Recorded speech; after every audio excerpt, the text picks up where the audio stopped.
세계관, 불교적 세계관, 유대교적 세계관, 뭐 여러 가지 세계관이 있겠죠.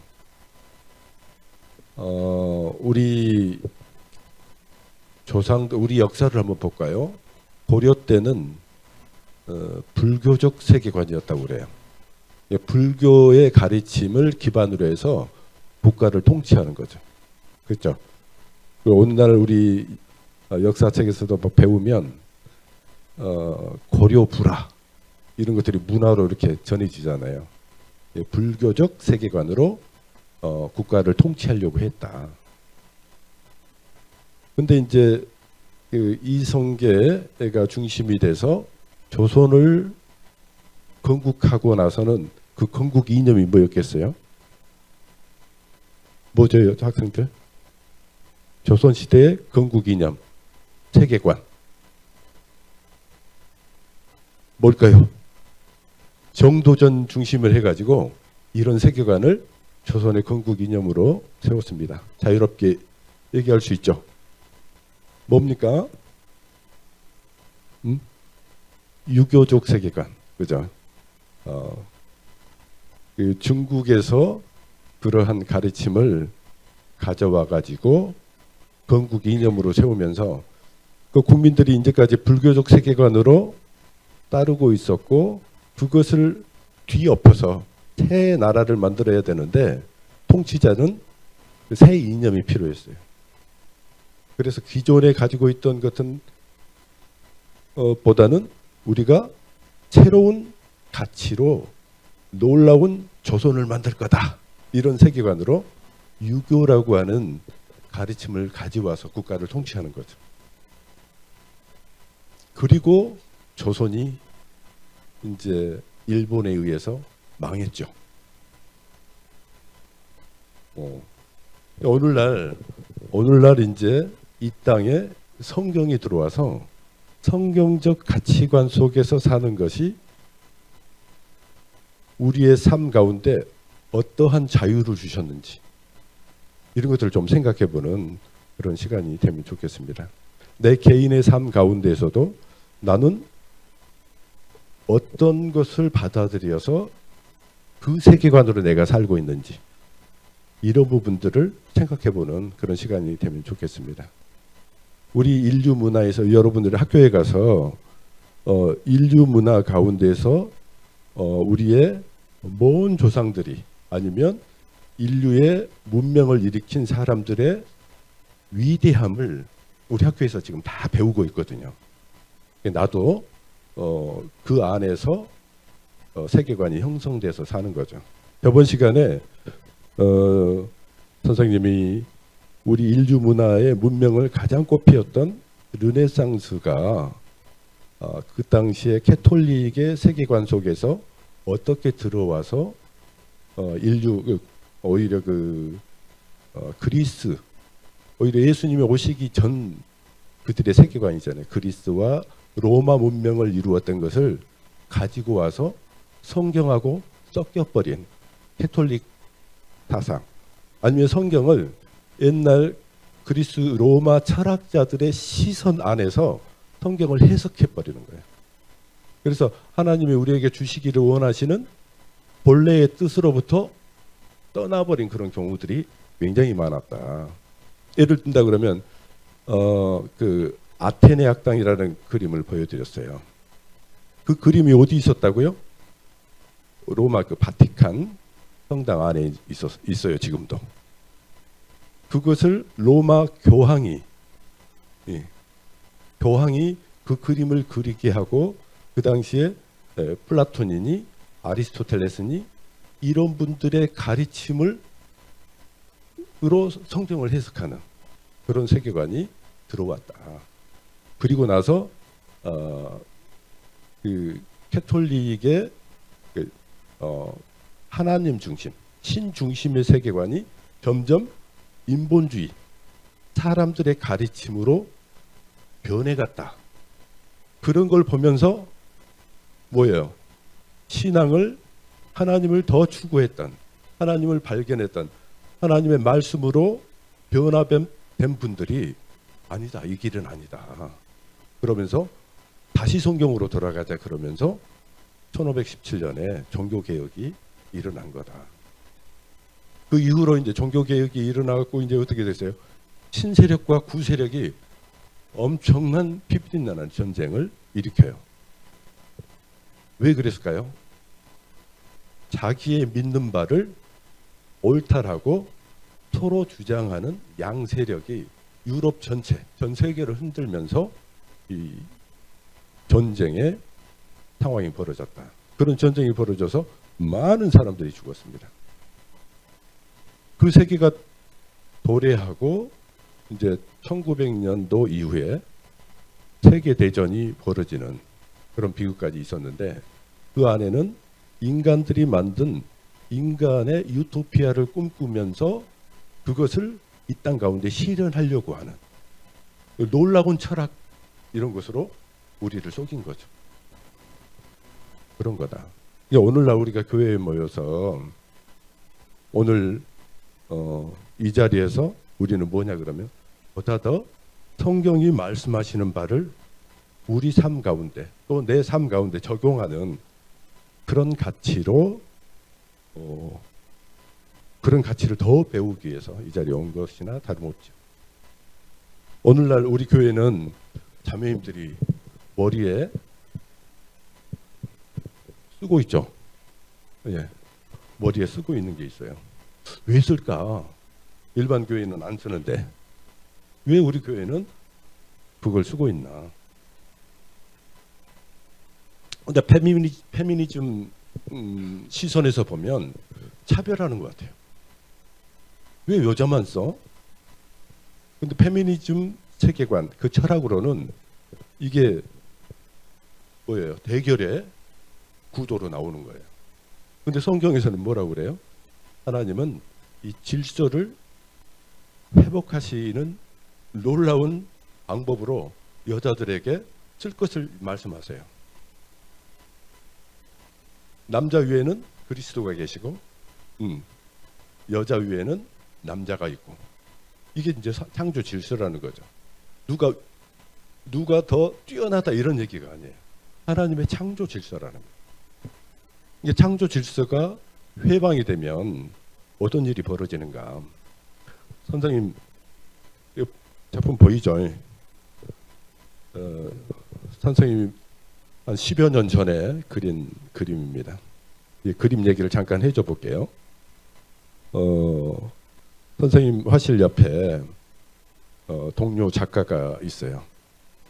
이제 우리는 이제 포천 하면 시골이죠, 시골. 시골에서 거기서 또 이제 개 2마리를 마당에서 키우고 살고 있었어요.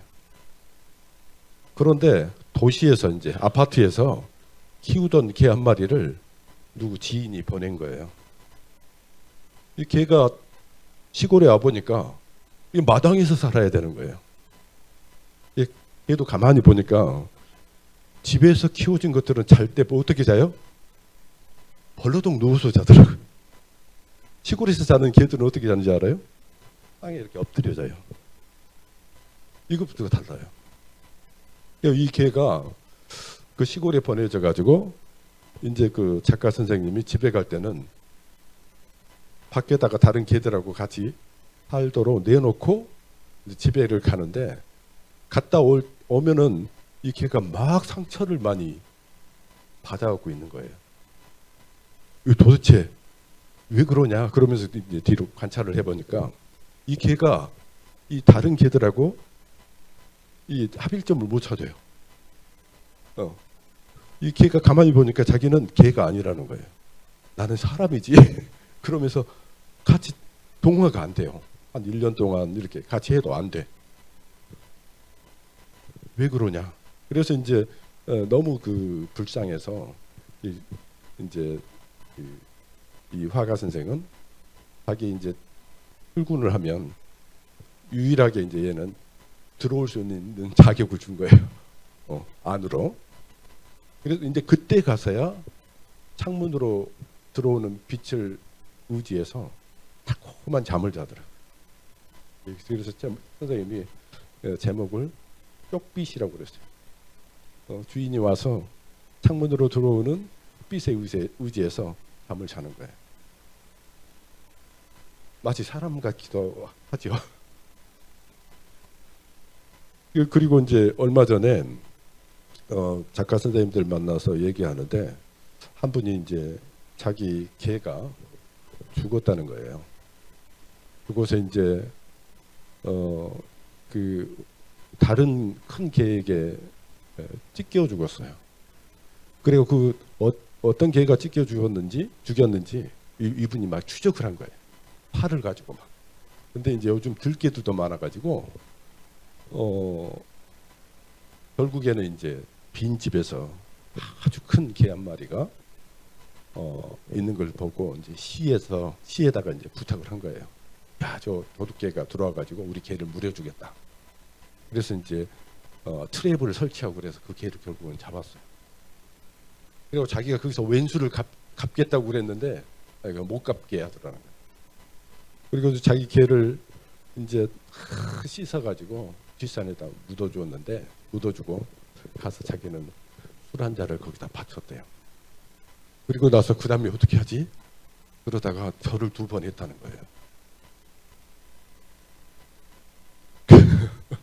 그래가지고 너는 다음에 태어날 때는 사람으로 태어나라. 그래놓고 나니까 좀 이상하더래. 사람으로 태어나는 게 더 좋은가? 개로 태어나는 게 더 좋은가? 그 얘기를 선생님 들으면서 이게 이제 세계관입니다. 이 개와 나와의 관계를 어떻게 정립할 거냐. 그럼 하나님은 이 창조 질서를 어떻게 우리에게 부여해 주셨는가. 우리는 그것을 바로잡는 하나님이 주신 질서를 회복하는 그런 세계관을 우리는 배우고 또 다음 세대에게 여러분이 전달해 주고 우리 친구들에게도 우리는 그런 하나님이 주신 그 말씀의 질서가 가장 아름답고 선하다고 하는 것을 우리가 경험하고 또 전해져야 될 책임이 우리에게 있는 거죠. 그 세계관을 조금 이해할 수 있을까요? 네. 자, 이제 몇 개 한번 보겠습니다. 결국에는 이제 세계관은 하나님이 만드신 창조 질서를 회복하는 일이다. 내 안에서도 그렇게 이제 우리는 이 세상에 다양한 문화를 받고 가르침을 받아서 그것을 그냥 분별하지 못하고 받아들이면 이 창조 질서가 내 안에서 다 깨지는 거예요. 그것을 바로 잡자는 그러니까 하나님이 지으신 모든 것이 선하다. 그 질서를 우리 안에 회복하고 우리 삶 가운데 회복해야 된다. 이런 거예요. 자, 한번 볼까요? 고린도후서 4장 7절에 그 위에 한번 하나님 형상으로 창조되었고 그분의 대변인으로 부름받았다는 높은 소명, 이처럼 높은 가치를 지녔기 때문에 죄가 그만큼 비극적이다. 이 죄는 뭐냐? 하나님이 만들어 오신 그 질서를 벗어나는 게 죄예요. 그러죠. 요즘 뭐 페미니즘 운동이나 아니면 차별금지법 이 가운데 동성애나 이런 것들이 합법화되고 이런 것들이 하나님은 남자와 여자를 창조하셔서 이 땅 가운데에서 문화를 정복하고 하나님의 놀라운 문화를 전달하는 사명자로 우리를 부르셨는데 그것이 헷갈려 버리면 우리는 이 세상 가운데 죄를 똑같이 뿌려버린다는 거예요. 어디로 갔나요? 그래서 그 창조 질서라고 하는 측면, 이것이 성경적 세계관으로 어떻게 회복할 건지 한번 생각해 보면 좋겠습니다. 자, 우리의 소명, 우리 나를 들여다보면 참 약하고 이 질그릇이라고 표현하는 것 보면 우리 스스로 내가 나를 들여다봐도 너무 약해요. 또 우리는 너무 짧은 삶을 살고 가요. 그런 이 속에 하나님의 놀라운 보배를 우리 안에 하나님의 말씀이라고 하는 보배를 우리에게 주셨다는 거예요. 이것이 우리 삶 가운데 어떻게 드러나야 되는가? 그리스도의 초림과 재림 사이에 우리의 소명은 십자가에서 완성된 그리스도의 사역을 우리 삶과 세상에 적용하는 거다. 이 말이 무슨 뜻인지 알겠죠? 아까 질서를 한번 생각하면서 또 이제 요한복음 8장 32절에 진리를 알지니 진리가 너희를 자유케 하리라.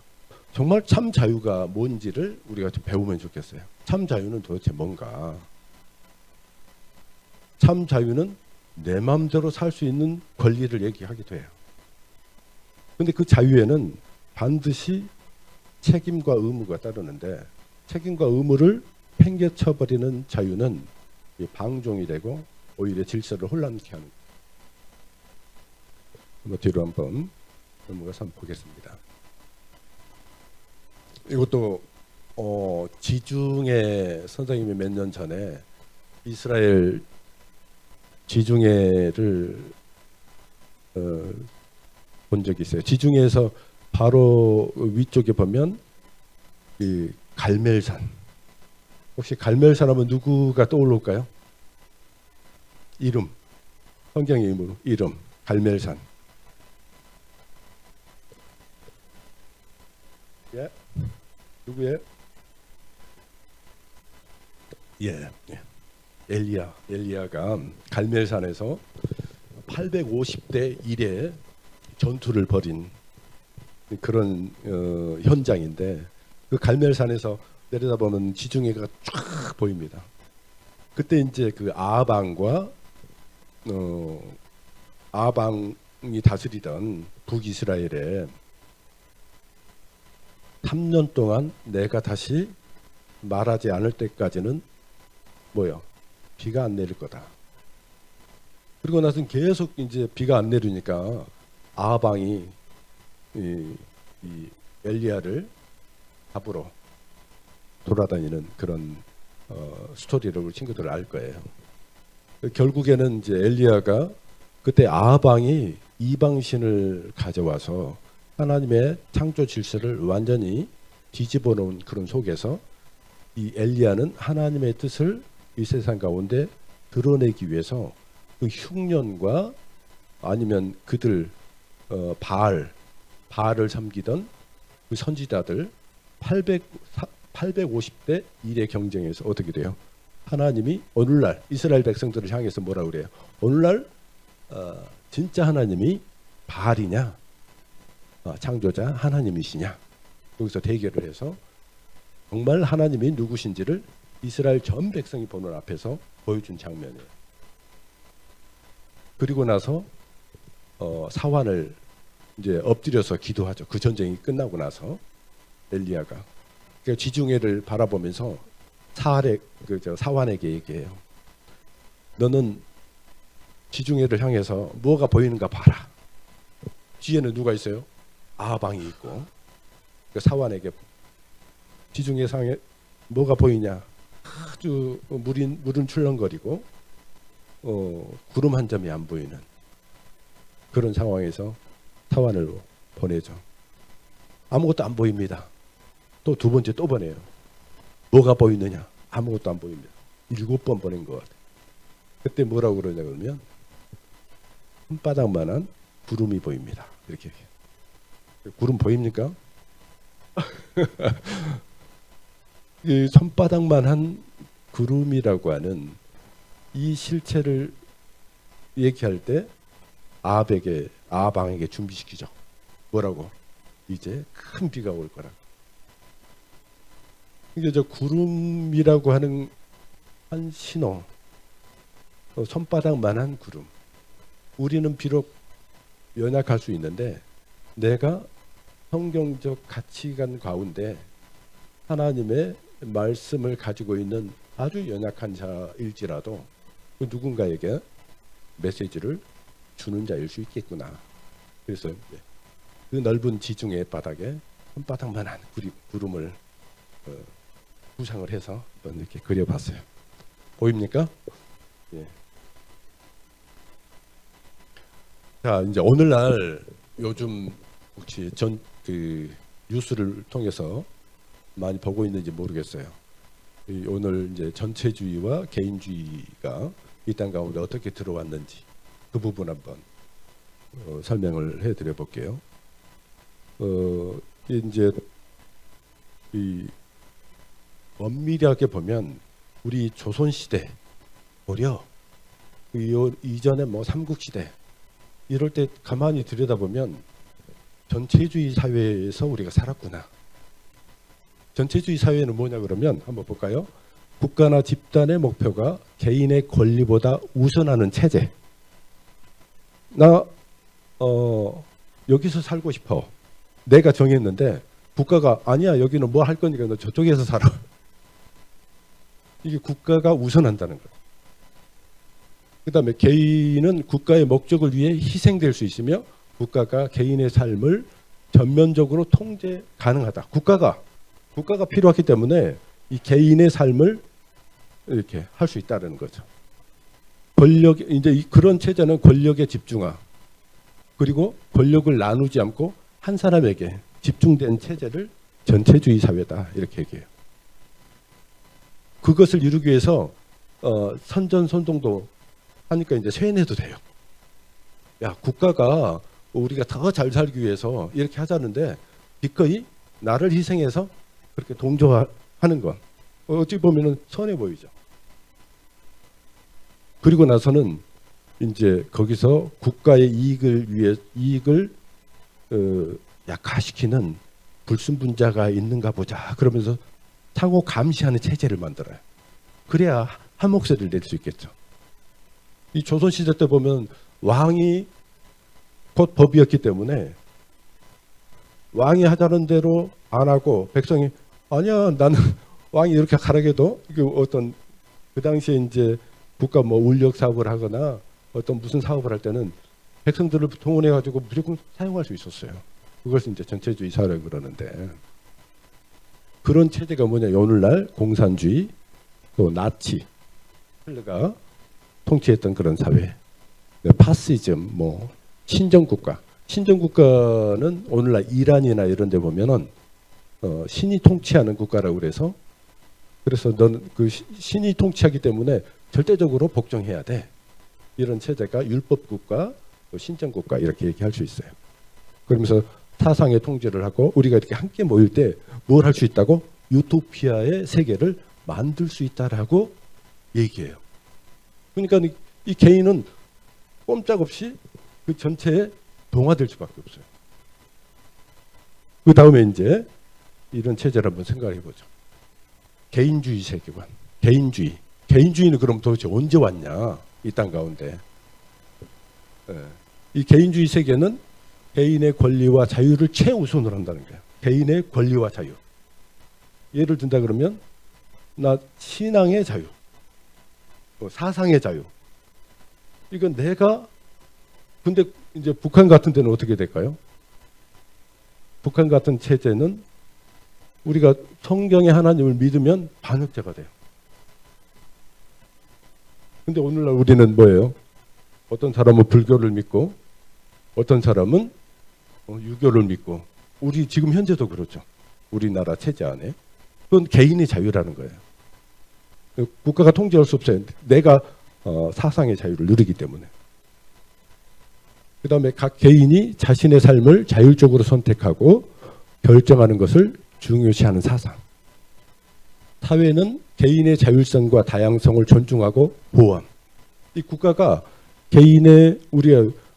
내게 주어진 소질을 개발하고 이런 것은 국가가 오히려 도와주는 그런 체제예요. 그 다음에 권력을 나눔.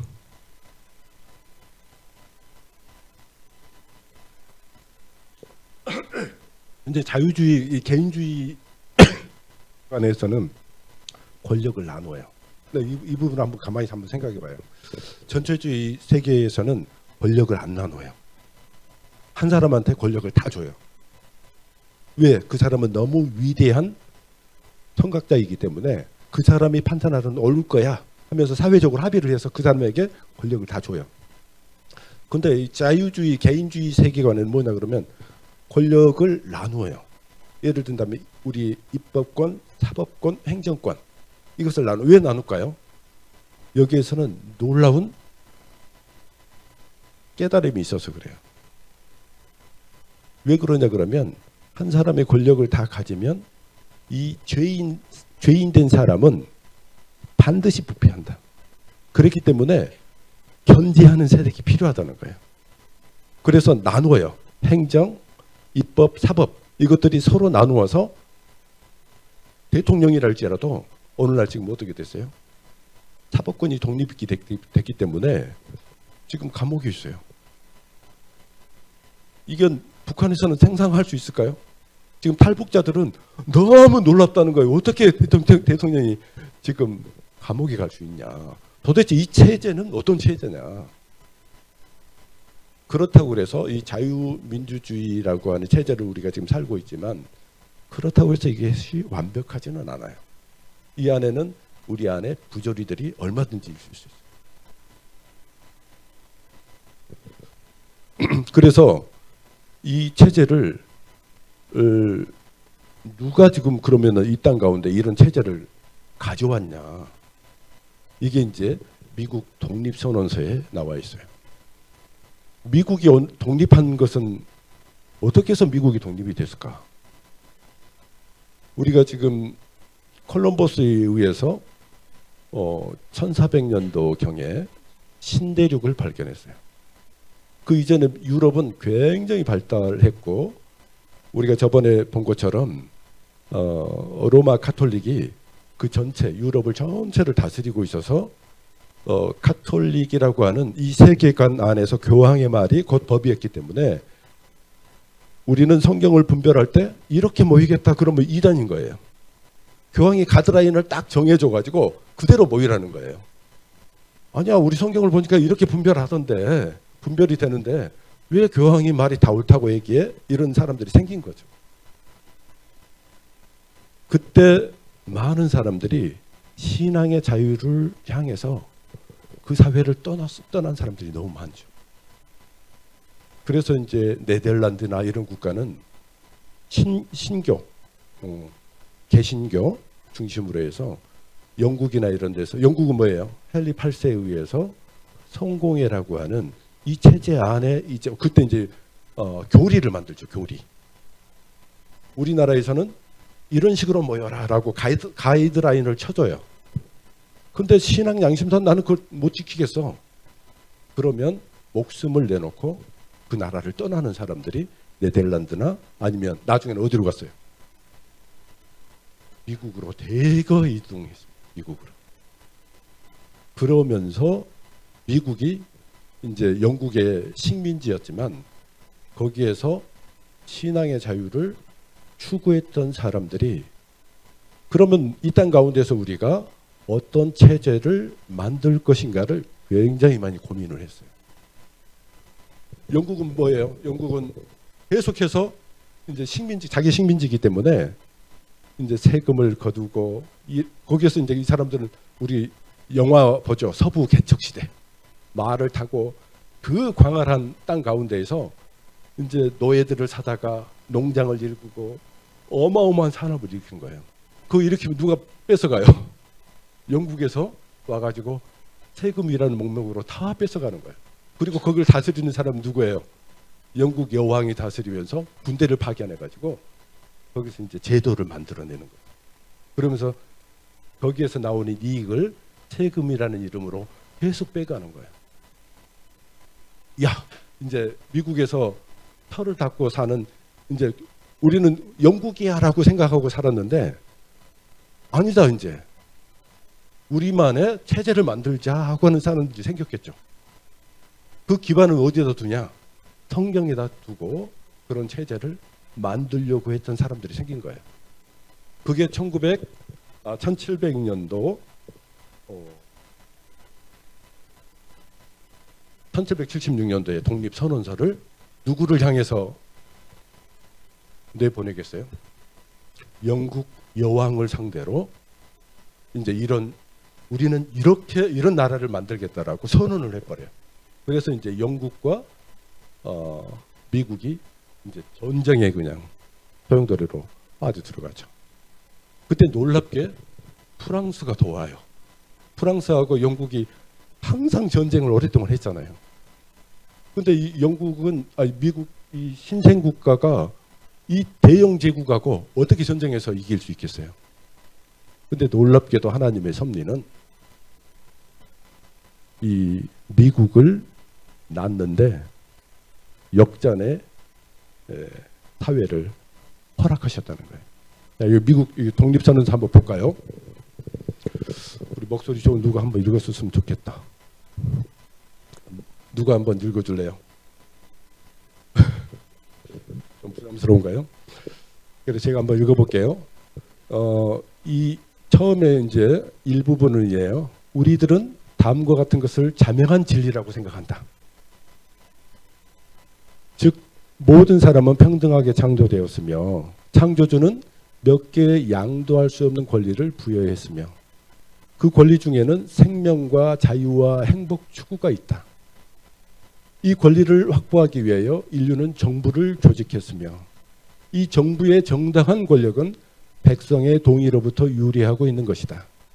또 어떠한 형태의 정부이든 이러한 목적을 파괴할 때에는 언제든지 정부를 변혁 내지 폐지하여 백성의 안전과 행복을 가장 효과적으로 가져올 수 있는 그러한 원칙에 기초를 두고 그러한 형태로 기구를 갖춘 새로운 정부를 조직하는 것이 백성의 권리인 것이다.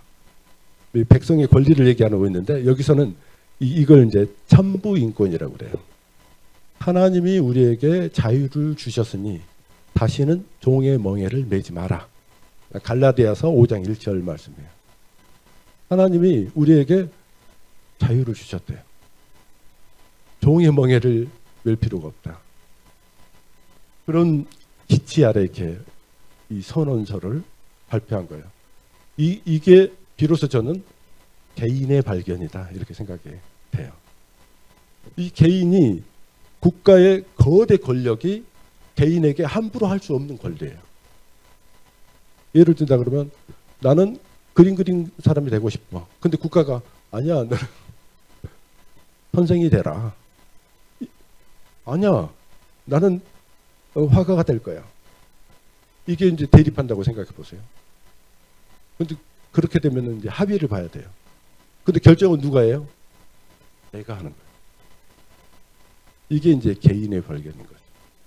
우리는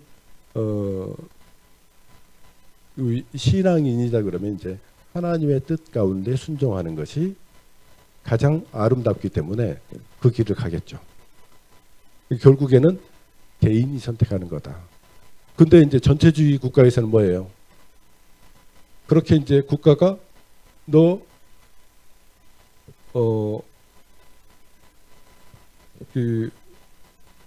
제가 이제 그 그림이라는 소질이 있어가지고 전체주의 국가에서 이제 거기서 이제 성공하기 위해서는 뭐겠어요? 당의 이제 요구에 따라야 돼. 그래서 오늘날 사회주의 리얼리즘이라는 그림이 있어요. 중국이나 북한이나 화가들은 뭐예요? 당의 선전 도구들을 열심히 그려야 돼요. 그렇게 되면 뭐예요? 국가에서 국가 예술가 칭호를 줘요. 그것도 한번 생각해 보세요. 그 사람들은 왜 막 이런 그런 그림들을 그릴까? 국가가 요구하기 때문에. 그게 이제 전체주의와 개인주의가 어떻게 다른지 여러분이 생각해 볼 수 있을 거예요. 그래서 이제 이 미국이 저런 체제를 1776년 선언을 함으로써 하나님은 놀랍게 미국의 독립을 이루셨고 그 이후에 프랑스에서 뭔 일이 벌어졌을까요? 1789년에 프랑스 대혁명이 벌어졌어요. 프랑스가 미국의 독립을 도왔는데 이걸로 인해 갖고 세력이 굉장히 많이 약해졌어요. 그리고 나서 루이 16세 때 그때 이제 도왔거든요. 미국은 자유주의 국가로 이렇게 만들고 나서 이제 프랑스에서는 계몽주의 운동이 벌어지면서 계몽주의 합리주의가 벌어지면서 인간에 의한 유토피아를 꿈꾼다고 하는 우리 프랑스 대혁명 들으면 뭐라고 그래요? 자유, 평등, 박애 이런 사상 가운데서 그것도 평등을 얘기해요. 근데 그 안에 들여다보면 하나님의 창조 질서를 거기는 깨버려요. 프랑스가. 굉장히 많이 프랑스 사회가 타락해 있었고, 그리고 그 안에 내전이 벌어져서 결국에는 너무 많은 희생들이 벌어졌는데, 한편으로는 그 개인의 권리가 프랑스 사회에서도 허용이 되는 그런 체제를 이루었지만, 그 안에는 너무 많은 희생들도 있었고, 또 하나님의 창조 질서로부터 너무 많이 벗어난 나라가 프랑스다. 그 이후로 프랑스 사회는 굉장히 인본주의가 싹트고 예술이 꽃핀 것처럼 보이지만 하나님의 창조 질서로부터는 너무 많이 벗어난 나라가 오늘날 프랑스다. 유럽의 사회주의라 거기도 그렇게 얘기하죠. 그래서 평등이라는 이름으로 분배하고 이런 것들을 최우선으로 해요. 지금도 오늘날도 가장 큰 데모나 이런 것들이 일어나는 데가 프랑스 사회입니다. 근데 그 사회가 성경적 가치관으로부터 얼마나 많이 벗어났는지 우리 친구들 한번 공부해 볼 필요가 있어요. 오늘날 우리 대한민국은 뭐예요? 우리 한반도는 지금 남북으로 이렇게 갈라져 있어요. 처음에 1907년 평양 대부흥이라고 하는 놀라운 그 성경적 교회들이 많이 세워졌었죠. 북한에 오히려 남한보다도 더. 근데 그때 지도자들이 이제 일제 때 보면 신사참배를 교회나 믿는 학교나 이런 데서 이제 점점 일본이 전쟁이 어려워지니까 처음에는 교회에게 신사참배를 요구하지 않았다고 그래요. 근데 일본 내에서도 다양한 종교들이 있는데 이 강성 세력들이 전쟁의 초기 시대, 초기의 그 지도자들은 하나님을 믿는 분들이 많았어요. 일본 내에도. 근데 나중에 전쟁이 좀 더 길어지면서 다음 세대들이 나와서 이제 전쟁을 지휘하는 거죠. 그랬던 사람들이 이제 하나님을 믿는 사람들이 점점 없어지고 뭐예요? 천황을 중심으로 한 그 세계를 식민지에도 강력히 요구하기 시작해요. 그래서 교회고 어디고 다 뭐예요? 신사참배를 요구하는 거예요. 이 전쟁을 이기게 해달라고 다 한 목소리로 해가지고 이것도 이제 전체주의사예요. 그래서 뭐라고 그래요? 천황을 향해서 단결하고 천황을 향해서 경배하라는 거예요. 그 당시에 기록을 봤더니 교회 지도자들이 어떻게 했냐 그러면 이건 국가가 그게 이제 국가로 여기는 거죠. 우리도 합방이 돼가지고 국가가 천황을 향해서 경배하는 것은 이것은 정당한 권리이기 때문에 이것은 우상이 아니다. 우상 숭배가 아니다. 이렇게 판단을 해버린 거예요. 그래서 교회나 뭐 다 가서 그냥 신사참배를 해버려요. 아니면은 이제 일본 그 세력들이 학교를 못 열게 하고 교회를 못 열게 하기 때문에 적당하게 합의를 본 거거든요. 그 사회가. 그때 이제 여러분 나중에 한번 그 책을 한번 찾아보십시오. 안희숙 선생님이라고 하는 이분은 아주 하나님을 신실하게 섬겼던 분이에요. 이분이 죽으면 죽으리라고 하는 책을 써서 지금도 남겨져 있거든요. 그 당시에 이분은 음악 선생님이고 일본어 선생님이었어요. 일본으로 유학 갔다 와가지고 평양에서 학교 선생님으로 있었어요. 그런데 이 학교 교장 선생님 다 이제 학교가 미션 스쿨이라 믿는 분들이었거든요. 그래서 학교에서 이제 지령 이제 교장 선생님부터 해가지고 우리는 다 이제 신사참배하기로 결정을 했습니다. 그래서 월요일만 되면 우리는 신사참배하러 그 평양에 또 남산이 있나 봐요. 거기가 학생들이 다 이동해가지고 거기 가서 이제 신사를 향해서 이제 이렇게 하면 되는 거예요. 그거 하러 간다는 거예요. 근데 이 안희숙 선생은 나는 신앙 양심상 그거 못하겠다. 그러니까 이제 학생들도 그 분별이 생겨가지고 그 안희수 선생님을 따르기 시작해요. 근데 학교에서는 난리가 난 거예요. 이 안희수 선생님이 같이 해주면은 이게 우리가 질서를 따라서 그냥 신사참배하고 그냥 오면 되는 건데 안희수 선생님이 지금 말을 안 들어준다는 거예요. 그래서 교장 선생님이 뭐라고 그러냐 그러면 이제 선생님 불러다가 신사참배에 선생님도 순종해 달라. 그래서 이제 안희수 선생은 나는 신앙 양심상 그렇게 할 수 없어요. 제가 학교를 그만두겠습니다. 그럼 문제가 해결이 될까요? 그런데 그 교장 선생님이 뭐라고 그러냐 그러면 안 돼. 너만 영웅 되려고? 이 그만둘 수도 없는 거예요 이제. 좋다 갑시다. 그래가지고 그날 이제 남산에 가서 이제 다들 누구를 주목하고 있을 거예요. 안희수 선생이 어떻게 하는가 보자. 일동 해가지고 경례 이렇게 하면 그런데 다들 이제 뛰어야 되는데 안희수 선생은 혼자 하늘을 봐버려요. 그리고 나서 이제 끝나고 이제 돌아오는데 교무실에 와서 보니까 이제 형사가 이미 와서 대기하고 있는 거예요. 너는 반역자라 해가지고 잡아가는 거죠. 이때부터 이제 놀라운 반전들이 막 그 안에서 벌어져요. 그 뒷얘기는 나중에 그래서 어떻게 되냐 그러면 그 죽으면 죽으리라고 하는 상학원이 있거든요. 나중에 그 박관준 장로님이라는 분이 와서 뭐라고 얘기하냐면은 내게 주신 사명이 뭐냐 그러면 일본 국회의사당 가서 너희들이 계속해서 신사참배를 요구하면 하늘에서 유황불이 떨어져서 너희들은 다 망한다. 이것을 전하라고 했다는 사명을 내가 받았다는 거예요. 그래서 안희수 선생한테 국회의사당 가자는 거예요. 일본 국회의사당. 그 가는 과정, 그 다음에 형사들이 쫓아오는 과정, 이것들을 너무 잘 그려놨어요. 한번 여러분 보십시오. 그리고 나서 1945년 8월 15일 날 그때 히로시마하고 나가사키에 그야말로 핵폭탄이 떨어졌잖아요. 근데 그 떨어지기 몇 개월 전이에요. 몇 개월 전에 결국에는 두 분이 거기 가서 국회의사당 몰래 이 안에다가 이걸 써가지고 간 거예요. 그래서 거기도 2층 건물이었나 봐요. 2층에서 그걸 뿌려요. 그게 신문에도 다 났어요.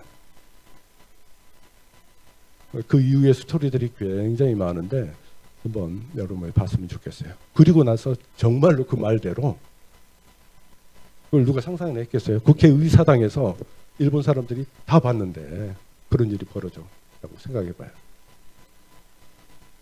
그래서 이제 결국에는 45년 아무도 생각하지 못했던 핵폭탄이 일본 히로시마하고 나가사키에 이루어지면서 천황은 항복을 하게 되고 우리는 독립이 된 그런 체제를 우리가 누리고 있죠.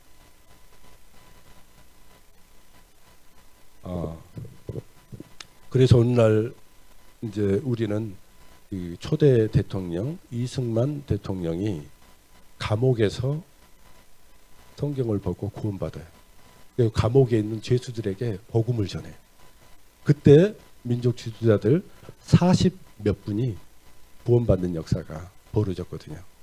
그분들이 중심이 돼서 이 대한민국이 건국이 됐어요. 그래서 오늘날 우리가 개인의 신앙의 자유와 개인의 선택의 자유를 우리가 오늘날 누리고 있거든요.